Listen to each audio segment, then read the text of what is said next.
I do think that, but I do think that female bodies or or girl and women presenting people have a different pressure about hiding that stuff. Like I used to feel weird about like at school being like I have to go to the bathroom. I'm like, well, I don't tell anybody that. Like it's like a private thing. But like everyone has to pee and poop.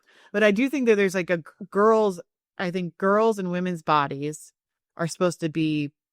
You're supposed to perform and present in a particular way, Mm-hmm. and it's supposed to be for a gaze, and it's also supposed to be not messy. Well, So if you it's have bad because breath or if your sweat smells or like you're sweaty after gym class or you got your period or you have a stomach ache and you might have some diarrhea, that's all supposed to be like, no one should know this. yeah.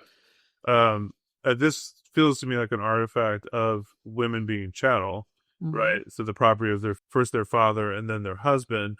And this is supposed to be like, your body is not your own. It's not your information to share. And it becomes like the husband or father's responsibility to Yep. like maintain that public private window. Yep. And that, this is a material thing. Like if you own your children, if the father slash husband owns the children and owns the house and owns all the property, then the wife is transformed into a means of production of Mm-hmm. more property, right? So no one's supposed to have access to it. Yeah, it's the But private means of production. it's a His, private, yeah. it just like any other private means of production is like no one's supposed to know the details of it. This is my thing.